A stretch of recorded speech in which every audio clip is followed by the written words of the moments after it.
زمونږ د خلکو دا رواج وي چې مړي وشي نو جړا شروع شي، غم شروع شي او جړا شروع شي. او یقینا غم خو ځکه چې یو انسان د دنیا نه ځي، د چا نه پلار جدا شي، د چا نه مور جدا کیږي، د چا نه اولاد جدا کیږي، د چا نه خور جدا کیږي، د چا نه دوست جدا کیږي، نو دی ورپسې خفي. دا د طبیعت او د فطرت تقاضا ده. یو چرګه چرګوړي چې سړی په کور کې وساتي، چې هغه چرګه چرګوړي الالۍ نو د سړي لاس ولا په خپله نه ورځي. یو سپی چې چا کرا کال یو نیم کال لوی شي نو هغه سپی چې مړ شي بیا هم ورپسې خفي. نو بیا انسان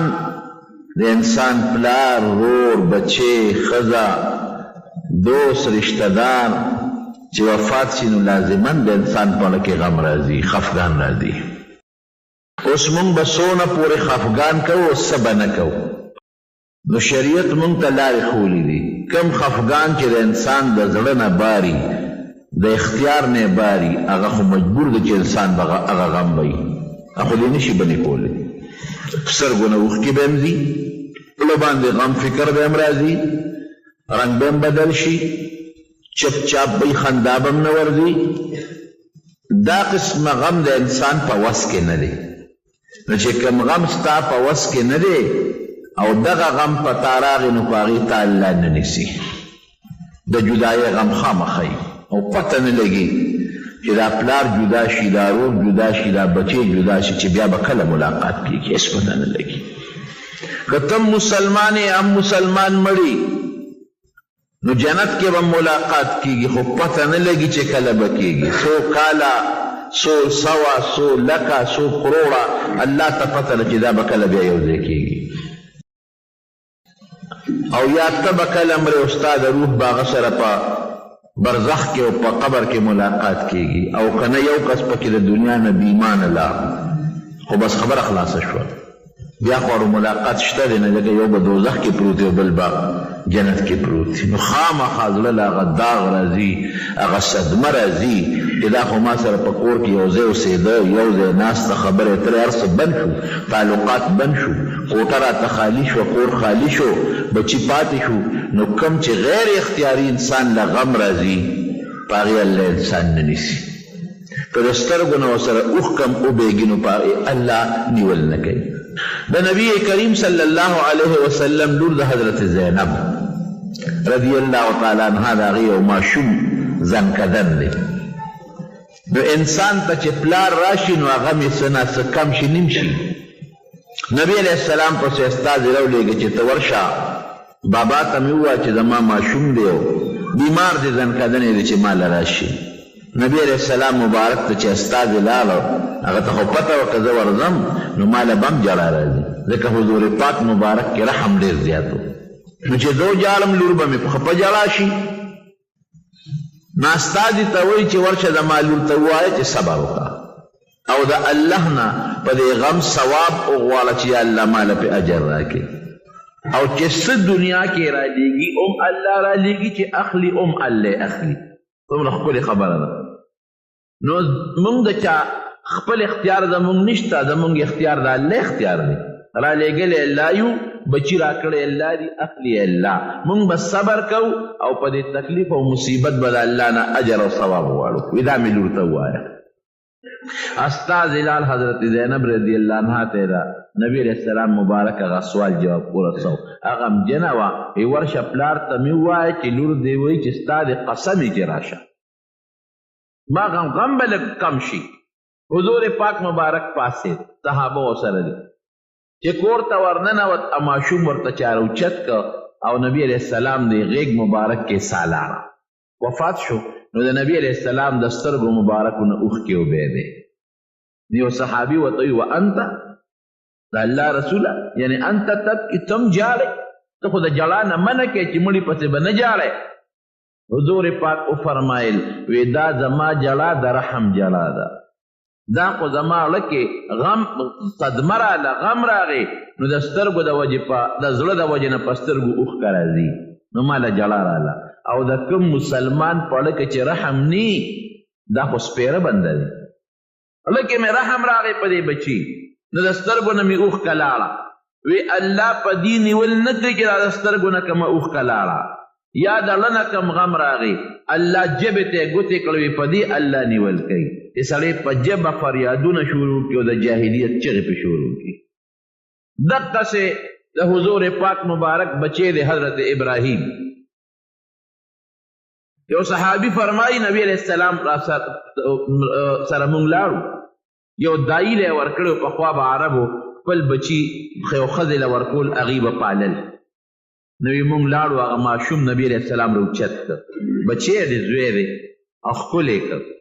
او بویه یې کړ ځان ته یې رانږدې کړ او بویه یې ځکه د نبی علیہ السلام مبارک خو 4 زامن پیدا شوي دي او 4 واړه په ماشوموالي کې وفات شوي دي لوڼه یې وی زامن یې نو دې کې هم د الله لوی حکمت دی چې د بل وخت به درته ووایم نو هغه زوی یې چې ځان ته رانږدې کړ او ډېر ورته خوشحاله و بوی یې کړ ښکلی یې کړ وی دقسې یو ځل نبی علیہ السلام ته سوال جواب وشي چې ورلو هغه ماشوم دنکدن حضور پاک مبارک ته بیا راوچت کې غېږ کې ونیوه او د نبی علیہ السلام د سترګو مبارکو نه اوښکې وبهېدې په جړا شو. بیا یو صحابي پې سوال کوي د الله رسوله ته هم جاړې تاسو خو د جړا نه منع کړی دی چې مړي پسې به نه جاړې وی د کومې جړا نه چې مې منع کړې د هغه د دې ژبې جړا نه خولې مبارکې ته یې ګوته ونیوله او دا خو د رحم اثر دی لکه رحم راشي په سترګو اوښکه راشي دا خیر دی د انسان د وس او د اختیار نه بار ده دا بعد جړا د انسان په وس کې نه کله د خوشحالۍ نه هم سړی وجاړي او کله د خفګان او د غم نه هم سړی وجاړي او بعضې دی چې په زور ځان له جړا راولي او چغې وباسي هغه منع ده. حضرت عبداللہ ابن عمر رضی اللہ عنہ فرمائی کہ نبی کریم صلی اللہ علیہ وسلم فرمائی لی دی کہ ان المیت لیعذب ببکاء اہلہ علیہ مڑی پس چدا وارثان او جمدی جاڑی دی مڑی تا پیزاب ملاوی گی سزا غتا ملاوی گی اس بتوے چے ولی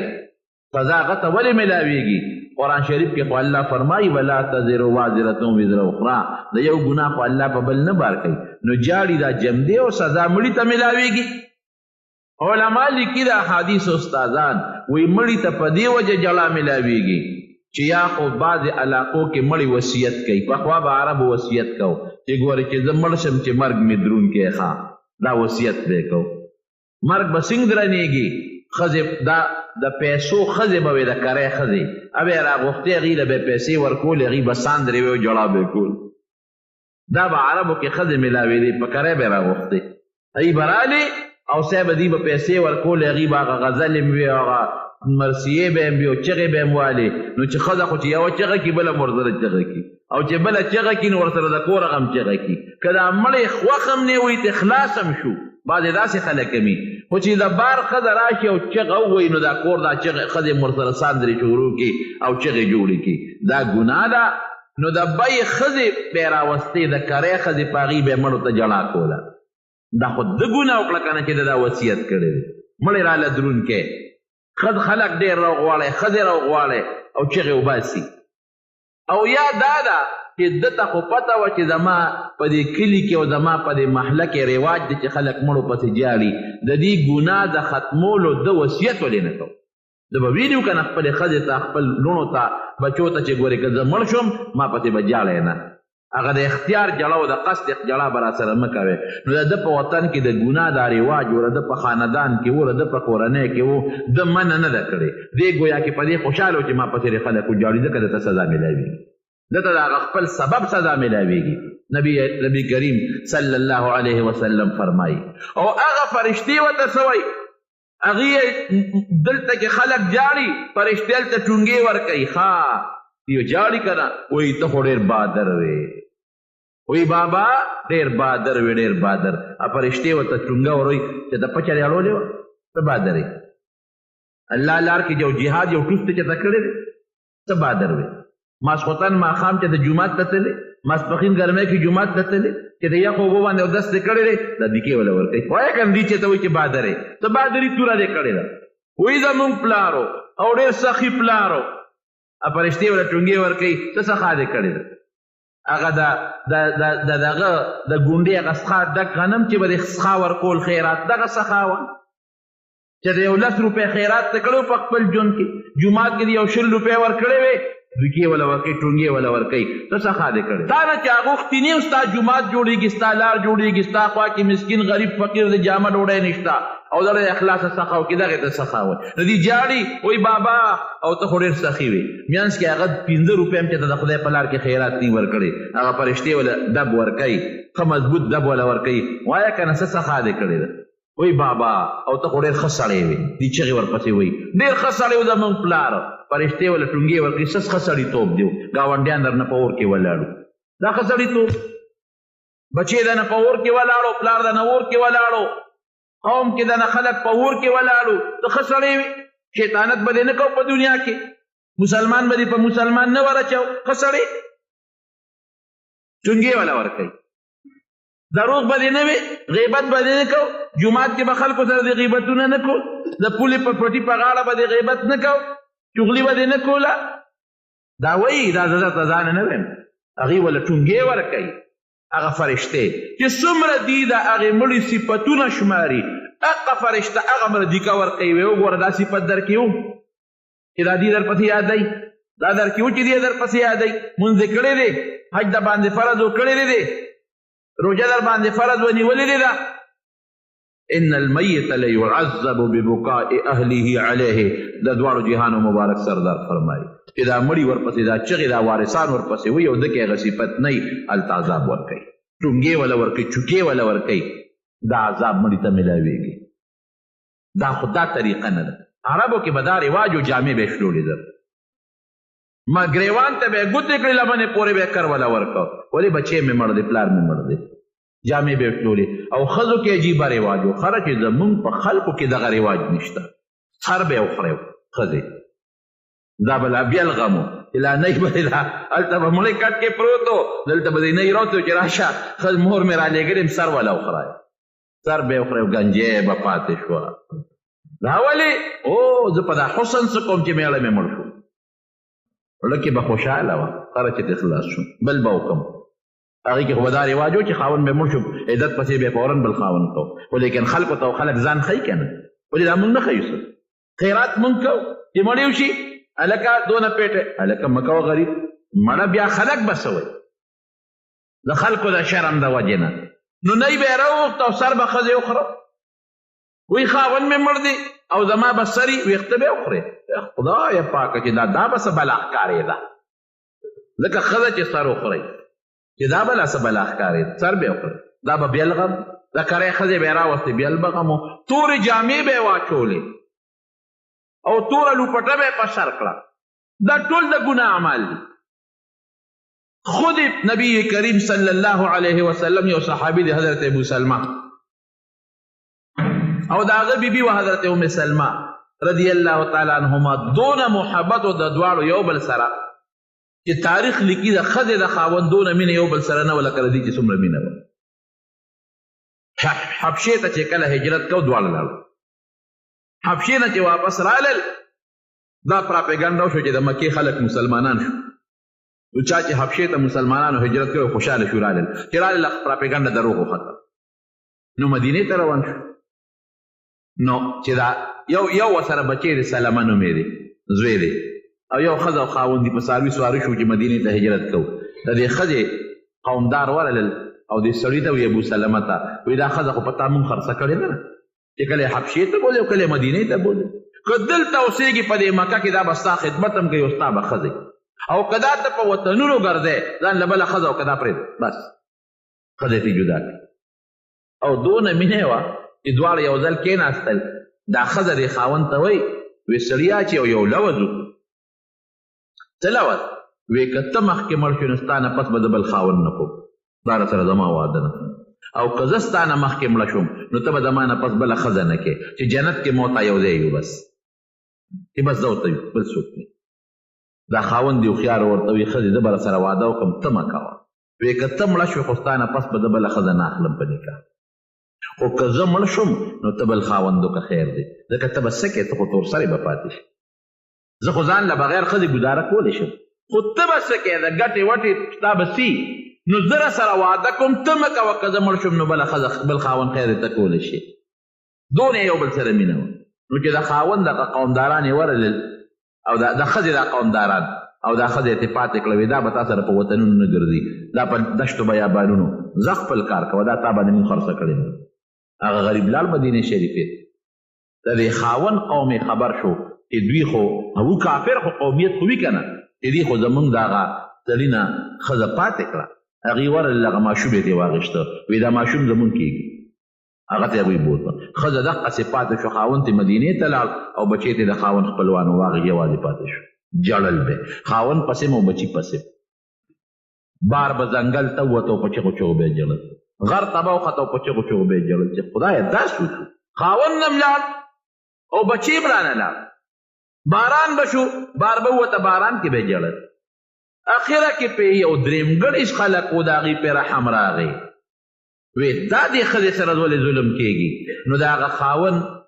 چې کوم د ښځې چې کوم قومداران و هغې له ورلل وی په دې مظلومې رحم ولې نه کوې چې دا د خپل خاوند سره په وطن کې خوشحاله ده وطن کې دي او که بار خوشحاله ده تاسو څه کوئ او سره خوشحاله ده په ځنګل هم ورسره خوشحاله ده او په بیابان هم خوشحاله ده خاوند یې خوښ دی څه کوئ چې د خاوند نه منې کړې ده بس هغې پوه شو چې د ښځې خوښ دی نو زمونږ پکې څه دي وی ښځه بس ټیک ته ځي او پسې مدینې ته بیا دغه سړی لاړ نیکان خلک مي او هغه د خاوند قومدارانو ته وی چې دا بچی راکړې ښځې د اجازت میلو شو چې ولې ورکړو چې دې مدینې ته هغې ولې بچی ورکړه بچی یې ورته میلو شو او لاړه مدینې منورې ته هجرت یې وکړه خپل خاوند له ورسېدو اتفاق ته ګوره خاوند یې وفات شو ابو سلمه رضی الله عنه شهید شو په جهاد کې شهید شو او دا د نبی علیه السلام د ترور لورم ده چې دا خاوند یې کله شهید شو دا وی په خپله وی باس وی د خاوند په مرګ مې د دنیا ښځې را جمع کړې چې اوس به ورپسې جاړو ځکه دا رواج خو په عربو کې وکړ او تورې جامې مې واغوستې عرب تورې جامې به یې اغوستې په مړي پسې او تور څادر مې واغوسته او ما وی چې نن به داسې جړا کوم چې د دنیا ګوټ ګوټ ته به خلک دا مانه نقل کوي وی به چې یاره خو خاوند پسې دا دې ته جړا وي لکه د مسلمې چې وجړل حکایتونه به یې کېږي نقلونه به یې کېږي داسې جړا به کو وی چې ځان مې کله تیار کو یو ښځه راغله را سره د کټ په سر کېناسته چې دا به م را سره اوس جاړي ځکه دا خو بیا یو قصه شروع کړي که هغه سات راغوندې وی ځان له خپله قصه شروع دا بیل ناتونه دي بشیر جان بیل ناتونه وي او دې ته بیل ناتونه وي د کټ سر ته او د کټ لنګې ته شروع وکړي او چغې جوړې کړي الله دې مسلمان د غم نه وساتي غم ډېر ګران کار دی غم ازمول ډېر ګران کار دی خو چې چا باندې غم راشي الله دې بیا صبر هم ولور وی بله ښځه راله هغې هم جامې بدلې کړې اوس تیارېږو چې جړا شروع کوو وی دی کې نبي کریم صلی الله علیه وسلم را دننه شو چې څنګه را دننه شو وی ما ته نه وی ځکه دا غمجنه وه وی هغه ملګرې ته مې وی چې او ولې جاړئ کم کور نه چې الله شیطان دوه ځله ایستی دی بیا ورته را دننه کوئ یو ځل خو دوی هجرت وکړو یو ځل بل هجرت وشو نو شیطان ته الله دوه ځله ځغلولی دی ته دې سره جړا مرګر کې بیا شیطان نه دننه کې بس وی غلی شوم وی چې پام پې ونه جاړئ ښځې ته وی ما خو اورېده وی ما ورته وی چې د الله رسوله نو څه به کوم زه خو ډېره زیاته غمجنه یم وی زه راته یو دعا ښیم هغه دعا وکړه وی دا دعا یې راته وکړله چې اللهم اجرني فی مصیبتي خدایه په دې مصیبت کې مال اجر راکړي ګوره څونه ښایسته دعا ده واخلف لي خیرا منها خدای د دې مصیبت نه ماله بهتر شی راکړي دا مصیبت راله په خوشحالۍ بدل وی لکه مې وی چې د نبي علیه السلام دعا د قربان دا خو به خامخا ویم خو د ابو سلمه نه به بهتر خاوند لاسو کړي چې ماله به رامیلو شي د ده په شان سړی په دې ملک کې کم دی د ده په شان سړی په دې وطن کې کم دی بهتر خاوند به لاسو کړي چې نبي علیه السلام وایي چې دعا کوه چې خدای دې نه بهتر دله درکړي او صبر راکړي وی بس دعا مې شروع کړه چې الله صبر راکړي او دې نه له بهتر راکړي غوړه کې به مې دا وه چې ده نه بهتر به څه وکړي وی الله مې هغه دعا قبوله کړه جړا مې مو نه کړه جامې مې مو نه شلولې هغه تور جامې مې م لرې کړې هغه دعا مې الله قبوله کړه وی پروردګار ما له د خپل خاوند د مسلمانه بهتر خاوند راکړه چې هغه د دواړو جهانو مبارک سردار د حضور پاک نکاح ته ورسېده دعا مې الله قبوله کړه داسې خاوند الله راکړه چې د هغه نه بهتر خاوند واقعي د نبي علیه السلام په شان خاوند د ښځو دپاره چې هغه سره د ښځو څونه نو د نبی علیہ السلام صفتونه تاسو اورېدلي هغه نه بهتر خدای پاک راکړه نو دا چغې وهل او ګریوانونه شلول تورې جامې اغوستل او ځان له مخته کول احادیث کې دې صراحتا منع راغلی شق الجیوب ګریوان څیرې ضرب الخدود او دا مهونه او دا ټټونه ځان له وهي او دا سر ځان له څپېړې باندې وې او ځان سر په دغې دا ټول ګناهونه دي رونو دا ګناهونه دي او دا جړه منع ده په دې جړه انسان دی جمدیلم الله ضرر ورکوي غم په نور الله زیاتی او چې هغه کمړی دی هغه ته هم پې رب العالمین سزا ورکوي دې نه ممانعت دی بلکل دا قسمه جړه به نه کړي او هغه جړه چې هغه د سترګو نه اوښکې بهېږي حضرت جعفر رضی الله عنه شهید شو عائشه بی بی فرمایي غزوه موته کې حضرت جعفر نبی علیہ السلام فرمایلی وی چې د جهاد و پلان کې مشري عبدالله ابن رواحه حضرت زید ابن حارثه کا شهید شو نو جنډه به د عبدالله ابن رواحه سره که هغه شهید شو نو جنډه به بیا د جعفر سره او کدی شهید شو چې چا جنډه واخیسته د مسلمانانو مشر اتفاق ته ګوره چې هغه زید ابن حارثه رضی الله عنه شهید شو چې څنګه شهید شو نو فورا جنډه عبدالله ابن رواحه په لاس کې ونیوله هغه مو هم شهید شو فورا جنډه حضرت جعفر د نبی هم د تر زوی د علي صاحب ورور دی هغه لاس کې ونیوله چې هغه ونیوله په هغې دا لاس وه دې بل لاس باندې جنډه ونیوله چې د نبي علیه السلام جنډه ځمکې ته لاړه نه شي دا بل لاس یې وله و دی هم ترې پرې کړ نو دا کوم دی او په دې سینه کې جنډه قابو کړه خو چې ځمکې ته رانه پرېونه دي فورا خالد ابن ولید راغې جنډه په لاس کې واخېسته چې لاس کې واغېسته اوچته یې کړه دا درې واړه شهیدان شو هلته نبي علیه السلام مبارک په جومات کې ناست په مسجد نبوي کې او سترګو نه یې اوښکې روانې شو د میاشتې مزل دی صحابوي د الله رسوله ولې وایي ما ته جبریل علیه السلام اطلاع راوړه زید ابن حارثه شهید شو جنډه واغېسته عبدالله ابن رواحه شهید شو جنډه واغېسته جعفر شهید شو اوس جنډه د الله تورې په لاس کې اغېستې ده خالد ابن ولید ته د الله توره ووایي د الله تورې په لاس کې واغېسته اوس د الله توره چې نبی علیه السلام چاته وایي د الله توره ماتېږي نو خالد ابن ولید خو ډېر مجاهد سړی و که نه د نبی علیه السلام زمانه کې د حضرت ابوبکر صدیق رضی الله عنه زمانه کې د حضرت عمر فاروق رضی الله عنه زمانه کې دا جهادونه یې کول نو چې ځنکدنې دی نو په خپل پوزي کې په کټ کې پروت دی نو جړل دی وی شهادت مې نصیب نه شو د دنیا جهادونه مې وکړل شهید نه شوم شهادت پسې جاړم او لکه د عام انسان په خپل کټ پوزي را نه ساخېږي شهادت پسې جړل شیخ الهند صاحب رحمت الله علیه وی عجیبه خبره ده دې شهادت پسې جاړي وی چاته چې نبی علیہ السلام د الله توره ویلې ده اماتېږي سیف من سیوف اخذ الرأیة سیف من سیوف الله د الله د تورو نه یو توري جنډه لاس کې واغېستلو چې نبی علیہ السلام ورته الله توره وی دی ولې شهادت پسې مري دا الله توره څوک نشي ماتولی نو هغه څه چلو کو خالد ابن ولید د دشمن تعداد د لکونو په اندازه دی 2 لکه لښکر دی د دشمن او مسلمانان 3 زره دي هغه 2 لکه او دا 3 زره کته مقابله کولی شي دا چلو کو چې مخکنه چپونه روستو کړل روستو لښکر یې مخکې کړ ځان چې جنگ شروع شو کافر وې دا جوړ تازه دم نوې فوج راغی بس الله کافر له شکست ورکړ مسلمانانو له الله بری ورکړ نو حضور پاک مبارک په جمعات کې ناشته او جا سترګو کې اوښکې بهږي عائشه بی بی فرمایي وی ما د دروازې را چوندې نه ورته کتل یو سړی راغی وی صاحب د جعفر د کور ښځې جاړي نه خو دا تر اولاد دی او د خاندان خلک یې دی نو نبی علیہ السلام ورته فرمایي ورشه منې کا سړی لاړ لږ ساعت پس بیا راغی وی صاحب ما منې کړې خو نه منې کېږي هغې خو جاړي او مکه چغې وایي ورشه وی منې کا بیا ورغی سړی په درېیم ځل بیا راغی وی د الله رسوله وی ما خو ډېر نصیحت ورته وکړو خو نه منې کېږي هماغسې جاړي وی خولو کې ورته خاورې واچوه نو عایشه بی بی دې سړي ته غوسه شوه اوس خو اواز نشي ورکولی دا خو ښځه را بار دی خو دې هغه کې وایي چې فلان کیا خدای دې داسې داسې کا خدای دې هلاک کا نبی علیہ السلام د دې مرګ اطلاع راوړی چې د هغې ښځې جاړي خو د خاندان ښځې لري ولې غمجن کې او بیا په کار دي چې هغه راته وي خوله کې خاورې واچوه که نه زه اوس که کې دغه وي نو خوله کې به خاورې واچول نو دا کار نشي کولی عمل نشي کولی او پیغمبر علیه السلام له بار بار اطلاع راوړی چې ښځې جاړي خفه کوې نو غیر اختیاري که د سترګو نه اوښکې بهېږي پروا نشته خپل بچي ته نبي علیه السلام د سترګو نه اوښکې لاړې ابراهیم ته ما درته وختي وي او یو مزیدار ټکې یې وي انا علی فراقک یا ابراهیم لمحزونون ای بچې ابراهیمه موږ ستا په جدایۍ ډېر غمجن یو ستا پسې ډېر غمجن بس او موږ به اسم نه وایو هغه به وایو چې په کوم الله خوشحالېږي چې په کوم څیز الله خفه کېږي هغه به نه وایو نو دا د خولې چغې ایستل روړې وال او دا د څه ورته وایي ساندرې وال او مخونه ټکول او ګریوانونه شلول او جامې تورول دا زموږ په شریعت کې نشته حضور پاک مبارک د دې نه منع والې کړی دی مړي پسې دا شی به نه کوي بل رواج یې څو حضرت حمزه رضی الله عنه قصه درته یاده نه څومره غمجن دی نبي علیه السلام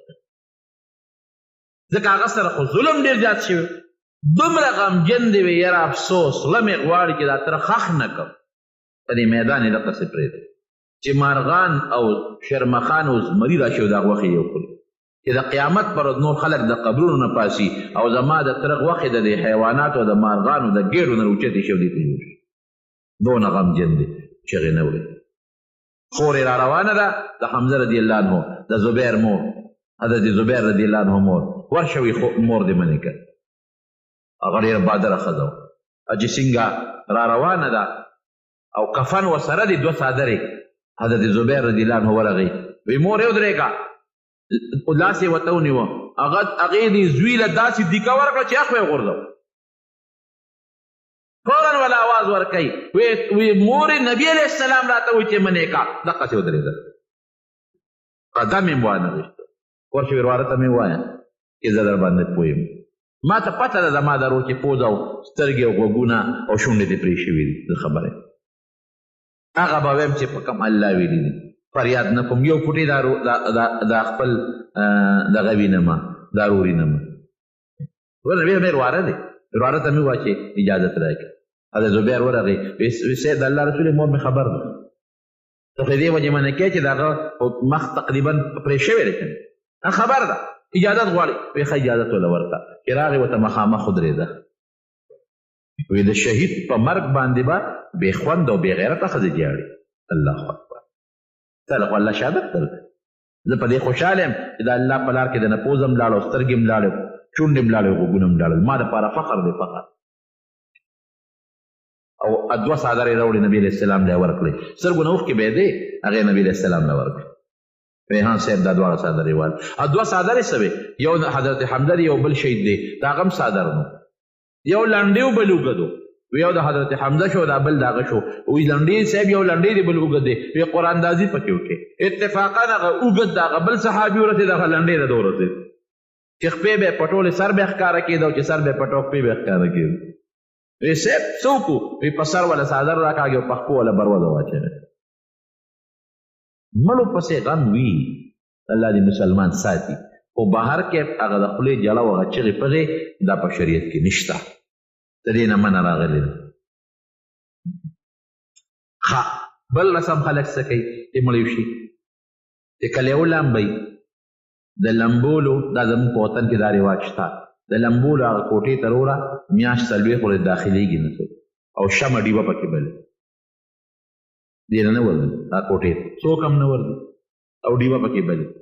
هلکه دا ډیوه پکې په دا کوټه کې ولې بله ده وی دلته دا مړې لمبولې شوی دی د ده روح راځي چې رڼا یې وته خدایه اوس قمقلو له به عقل د کوم ځای نه ورکې دلته ډیوه ځکه بله و چې رڼا یې وته په دا کوټه کې نو دې کې د هغه مقبرې نه د هغه ځای نه په تیاره کې را روان دی او دا خپل کور پېژنې او راځي نو دا کوټه کې تیاره شوه ته او دا چا ویلي چې روح یې دلته راځي نه قرآن کې شته او نه په احادیثو کې شته هغه څیز به موږ منو چې کوم الله او رسول ویلي داسې ده که نه بس یا هغه فقه چې زموږ علماو د قرآن او د احادیثو نه د هغې استنباط او مسایل راوړي قرآن او حدیث کې خو دا ټکي نشته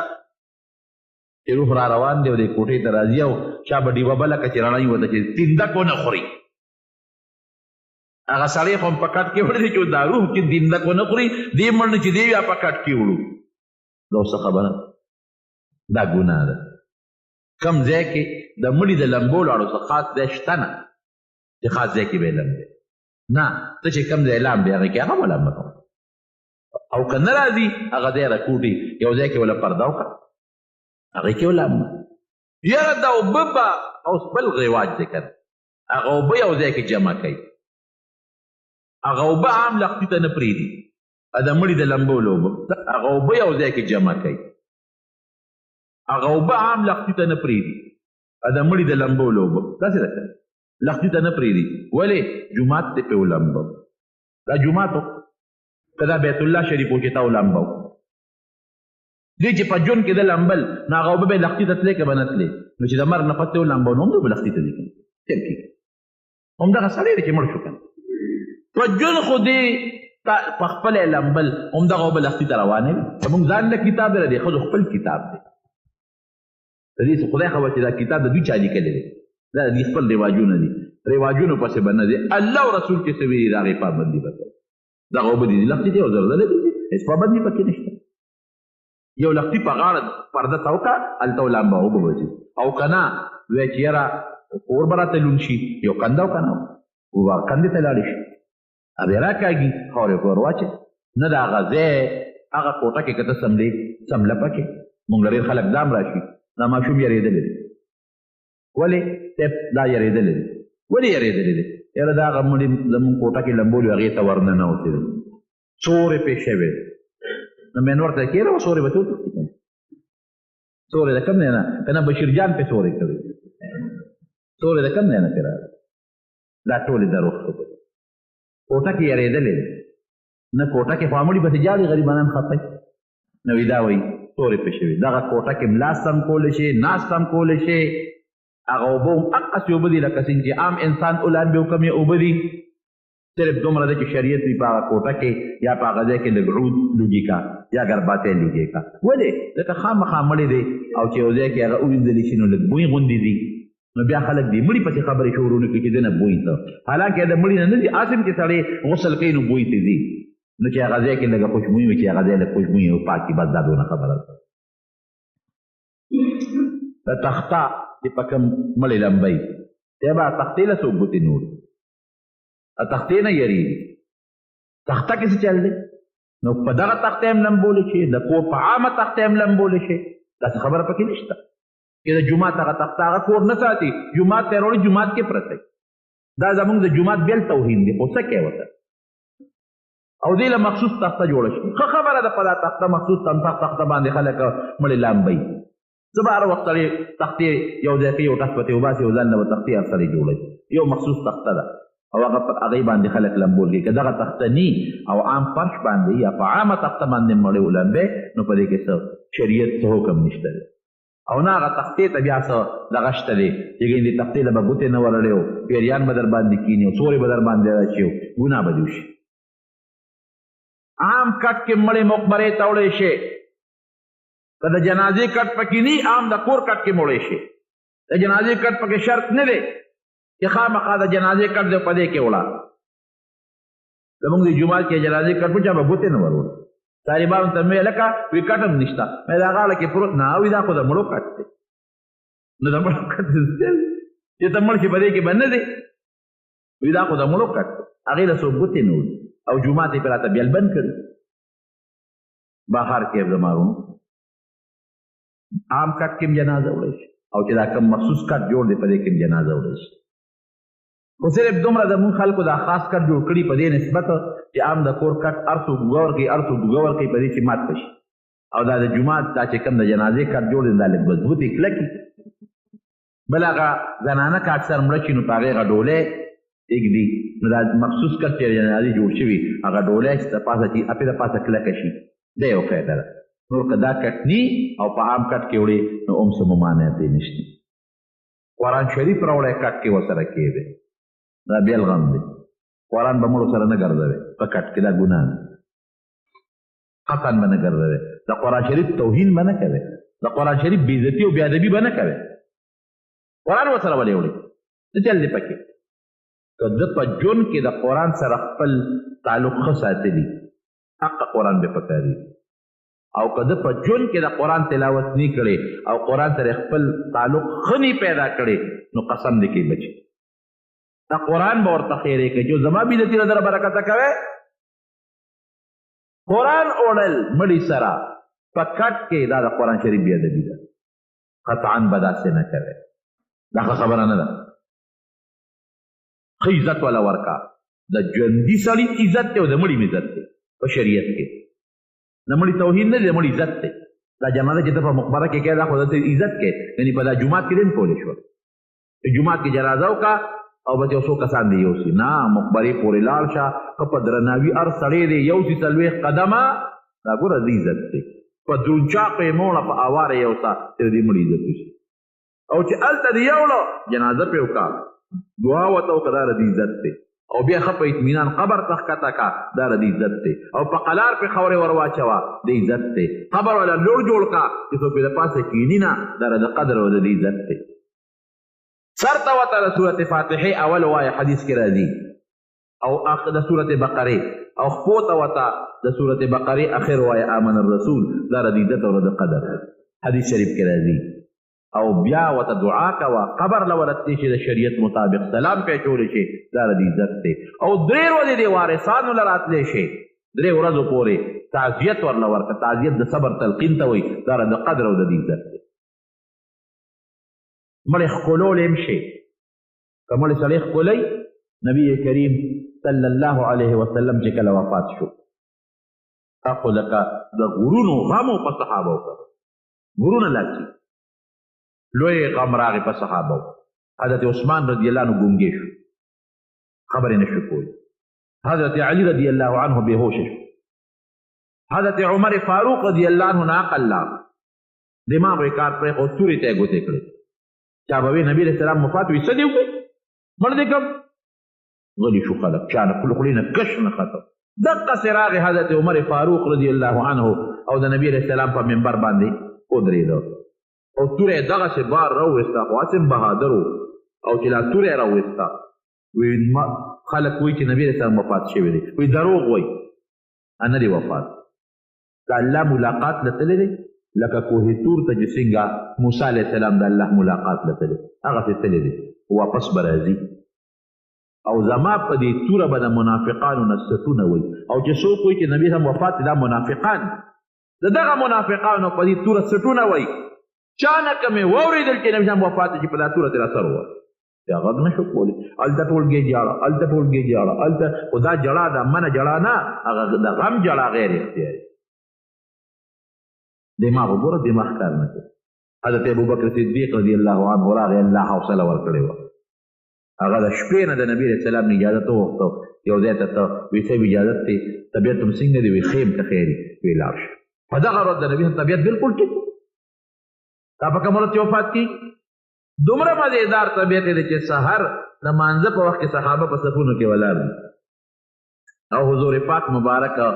سر راښکاره کړه او پرده یې لرې کړه. خو چې صحابه ورته وکتل، یو صحابي و چې د مخ مبارک ته مې ورته وکتل، وایي لکه د قرآن شریف د پاڼې غوندې خشته راته ښکاره شوه.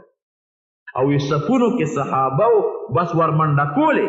چې ورمنډه کو نبي علیه السلام راواخلو، ځکه څو ورځې نور وتې جومات ته. او چې نبی علیه السلام پوه شو چې دا د دوی مونځ خرابېږي، نو در یې پرده راښکته کړه. دا په دغه ورځ چې په کومه ورځ وفات کېږي، 10 بجې ټایم کې تقریبا بیا وفات شو. نو طبیعت یې خو نو حضرت ابوبکر صدیق اجازت وغوښته، لا چې هلته خبر شو بس رامن دی. دی راغی اوس حضرت عثمان ډوب ناست دی، خبرې نه کوي. علي صاحب بېهوشه پروت، او عمر صاحب توره رایستی راو، دغه خبرې کوي. بس هر څه یې پرېښودل او نیغ ورغی نبي علیه السلام کوټې ته. د ده له لور په کوټه کې وفات شوی که نه، عایشې بیبي، عایشه صدیقه رضی الله عنها. او زه ډېره بختوره ښځه. وی خلک وایي چې په شوال کې واده سپېره دی، سپېره. وی زما نکام په شوال کې شوی ده، واده مې په شوال کې شوی دی، د اخترونو په منځ کې. زموږ خلک د اخترونو منځ کې هم نکاح نه کوي. وی زما نه بختوره ښځه بله کم ده. وی نبي علیه السلام زما کوټه کې وفات شو، زما سینې ته ډډه والې وه چې سا مبارکه ترې لاړه، زما په کوټه کې دفن شو. او اخر وخت کې زما د حضور پاک لاړې خدای یو ځای کړي. زما ورور راغی عبدالرحمن، او هغه سره مسواک ومږی. وی حضور پاک مبارک داسې په شوق ورته وکتل. وی مې چې صاحب مسواک تمزړه کېږي څه؟ وی سر مبارک یې ولقو. وی مې چې راوالم دله، وی سر مبارک یې ولقو. وی ورور ته وی چې ورور یې مسواک راکړه. وی مې چې نرم یې کم دله، وی چې یو نرم یې که سر مبارک یې ولقو. وی په اوبو کې مې خوش کړ او غاښونو کې مې ومږه، زور مې وله ورکړ، نرم مې کړ. او بیا مې حضور پاک مبارک له ورکړ وی ډېر خشته مسواک یې ومږه وي داسې ښکلې مسواک یې چرته هم په ژوند کې نه ومږلې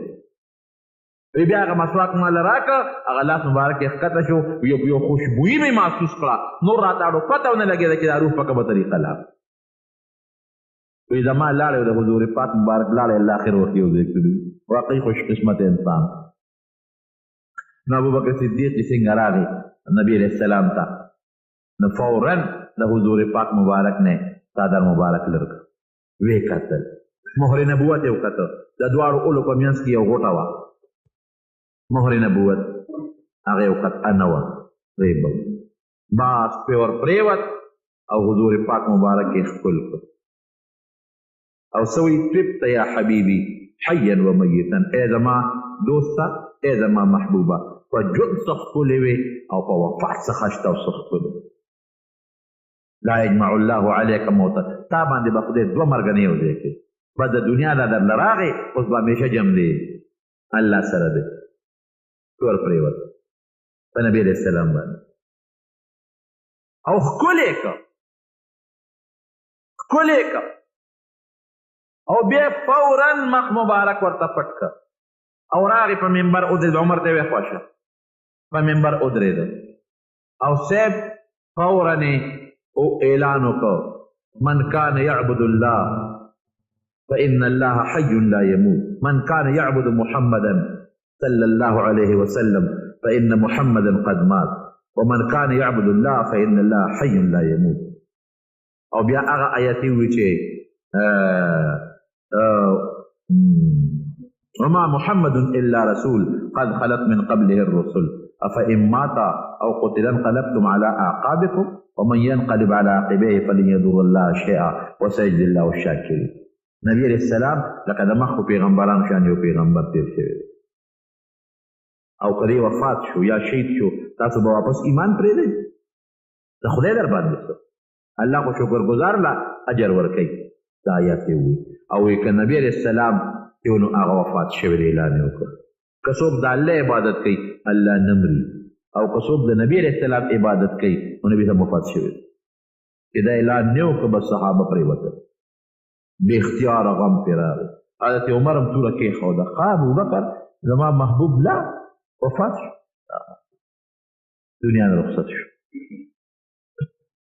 نه چا ګریوانونه وشلو نه چا ځانونه وټکول دا یو غم راغی دومره غم غیر اختیاري چې د هغې انتها نه وه هغه صحابه کرام چې په خپلو سینو به د حضور پاک مبارک نه تورې او غشي تنبول تاسو خیال کوئ چې د هغې به څونه غم اندازه ولټوئ موږ لیدې نه دی څونه غمجن یو او چې هغې به په سینو تې غشي تنبول او په سینو به یې تورې تنبولې او د هغې په سر په وجه سرونه قربانوله وطنونه یې پرېښودل چې غم به یې څونه نو دغه غم وشو او جنابو بیا د هغې نه پس د حضرت فاطمې به څونه غم الله اکبر صبت علی مصائب لو انها صبت علی الايام سرن لياليا وی د غمونو داسې غمونه په ما را پرېوتل داسې غمونه وی که دا په دې ورځو را پرېوتې وې دا ورځې به په شپې بدلې شوې ورځو نه به شپې جوړې شوې حضرت انس فرمایي وی موږ په نبي علیه السلام باندې خاورې ورواړولې او دفن هم کړ وی موږ را روان شولو چاره د چا په اوږه دي او چا تذکوره په لاس کې ده او چا چاري او بینچي په اوږه ده غمجن را روان یو وی فاطمه رضی الله عنها راته په لاره کې ولاړه انس دې خوا راشه ډېر خوشحاله یې خوند یې درکړه چې زما په پلارم خاورې واړولې ښه تاسو له حیا نه درته چې زما په پلارم خاورې اړولې دا دونه غم او درد احادیثو کې به څوک هم ثابت نه کړي چې یې روړې والي دي یا ساندرې والي دي او یا چغې والي شپږ میاشتې پس ورپسې وفات هم شوه بس دغه موږ له شریعت کوم چې حضور پاک مبارک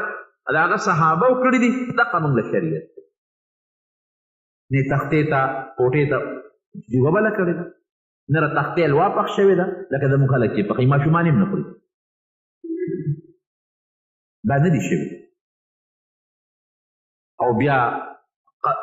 قبر مبارک ولا وویسته او دفن یې او ورونو یاد وساتئ څومره زر چې دفن کېدی شي مړی به دفن کړي ټیم به نه ورکېدم لکه موږ خلک چې څومره ټیمونه ورکوي پلان کې را رسېږي او پلان کې را رسېږي ورېږې پلان کې راځي ورېږې پلان کې راځي بس چې پلان کې راغی وي نو څه چلته کې نو څومره زر چې مړی ښخېږي حدیث پاک کې راځي دروازې وشو شپې ته مه پرېږده د شپې وشو ورځې ته مه پرېږده چې قبر پکې تیارېږي به دونه کافي دی او 3 ورځو پورې تعزیت دی تعزیت دی مړي ته صبر تلقین ورکول صبر ترغیب کې راشي یاره بس انسان الله غشتی دی الله پیدا کړی دی او صبر کوه یو بیبي وه چې نبی علیه السلام په یو قبر تېرېده هغه بیبي ورته ناسته وه او ژړلې نبي علیه السلام ورته وی صبر وکړه هغې ونه پېژانده وی ځه ما ته صبر مه یادوه ما ته چې کوم غم رسېد تا ته خو هغسې نه یې رسېدلي هلال چا ورته وی صاحب دا خو یې ښځې وي دا خو نبي علیه السلام اوهو دا مې څه وکړه ورغې نبي علیه السلام پسې ورته کېناست وی ما نه یې پېژندلي غلطي رانه وشوه وی ان الصبر عند الصدمة الاولى چاته چې لومبۍ صدمه ورسېده هغه وخت صبر وکړي دې ته صبر وایي په درېیمه په څلورمه وخته پس خو هم سړی صبر کوي نو دا تختې الوا په شریعت کې نشته بیا درېیمه ورپسې کوو بیا جمعه ورپسې کوو دا شب جمعه ده او دا پنجشنبه ده او دا څلوېښتي ورپسې کوو ورونو یاد وساتئ خیرات له نه یو خاص وخت او نه یو خاص ورځ په شریعت کې شته هر ځای کې خیرات کولی شي او هر ټیم یې کولی او ثواب یې مړي ته بخا که دا وی چې په دې درېیمه ثواب زیات دی او په بله کم دی دا ګناه ده که دا وی چې په دې جمعه کې ثواب زیات دی او په نورو کې کم دی دا ګناه ده که دا وی چې په دې څلوېښتۍ کې ثواب زیات دی او په نورو کې کم دی دا ګناه ده که دا وی چې درېیمه مې ونه کړه ګناهګار به شم یا به مړي ته نقصان پېښ شي دا غلطي ده که دا وی چې جمعه مې ونه کړه او څلوېښتي مې ونه کړه مړي ته به ضرر پېښ شي یا د ما به ګناه وشي دا خطا خبرې دا خطا خبرې خیرات په دویم هم کولی شي په درېیم هم کولی شي په څلورم هم کولی شي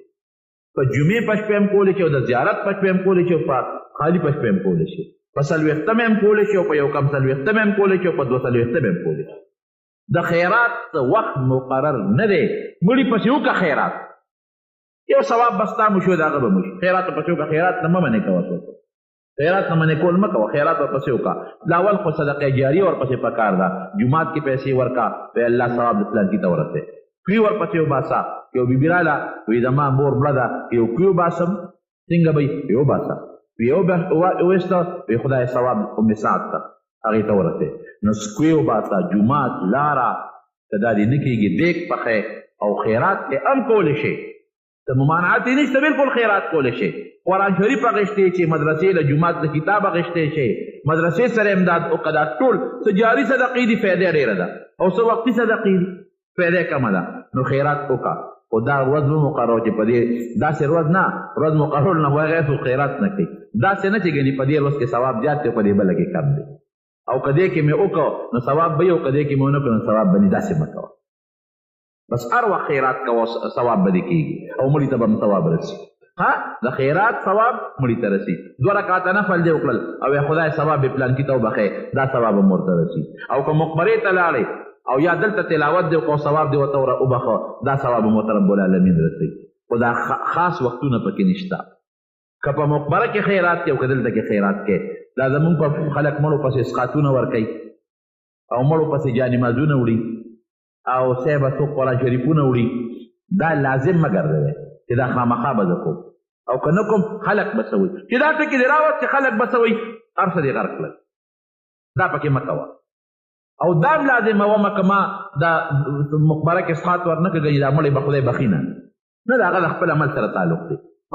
د خیرات ثواب الله وررسوي نو مقبره کې ورکړي او که دلته کې ورکړي او که قرآن شریف ورکړي او که ګوړه ورکړي او که صابون ورکړي او که مالګه ورکړي د خیرات په نیت د خلکو د وجې نه چې ګنې خلک به څه وایي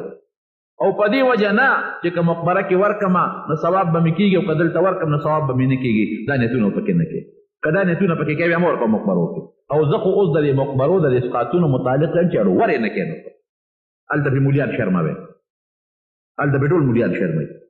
هلته ول اسقات هم یوسي هغه مولا یو چک دو چکې یو بل خو یو چکې یو بل مولا خو ورپسې ګوره نیغ نیغ قاتله نو ګوري به نه کنه سترګې ځان له وتړي نو تی وړې ولې چې بیا مولا پې شرمې او کله خو مېړو غواړي که نه خفه کېږې مه په صف کې مولیان 15 ولاړي او جانمازونه 50 تقسیم شي ټول پښتانه خفه کېږي ټولې وړي یو ځل مې نیت ومې اواز کومه چې دا که ته مولی چې جانمازه دی بل ته مې چې ته مولی چې جانمازه بیا مې ویل اوس شر جوړی غم جوړی صابون چې دا 15 پیټه مقبرې ته یوسي نو مولیان ټول راغونډ کړي یو پیټه صابون د هغوی شو دا 4 پیټه کم خواله تاریخ کته کړي بازو داسې ده که نه څادر کې سر پټ کړي او غټې غوندې لاس راوباسي مې زه پېژنم چې د 50 جوړې مو جایداد مالې کې مولیان سره خوا کې کښېني پټکې لا بیا په هغه وضو وایي او سپینې جامې بیا یې واچوي بهر کې پرونو په دې نیت جنازو ته مه ځئ چې ما ته به صابون میلو شي ما ته به جانماز میلو شي ما ته به سخات میلو شي د الله د رضا دپاره دی که ملا دی وکامي او که مولیان پې شرموی دا سخات نه وړه او که نه په عام نیتي خیرات دی د هلته هم کوم دلته هم کوم نو هر ځای خیرات کې کولی شي بهر کیف دا د خو د مړو متعلقه مې درته مسله وکړه جنازه چې دې وکړه یو قیرات ثواب دی او جنازې نه پس چې دفنه پورې سار شي 2 قیراته ثواب دی کېږي یو قیرات د خود دغه رومبه دی الله دې موږ د غمونو او د مصیبتونو نه پامن کې وساتي او د کفن کپړه یوه وي نو جایزه ده او که نه 3 جامې د کفن ما 13 جمعه درته ویلي دي که وس یې نه کېږي بیا له خبره چې وس کېږي نو ما د کفن د جامو 13 جمعه ویلي دي د دې کور کې څه بیماري دعا غواړي رب العالمین د چا کور کې بیماري وي الله دې وله شفا ورکړي دې څه مراد دی الله دې وله مراد پوره کړي مړ د کټ نه مړي کوز کړي بیا جنازو کې بالکل بیا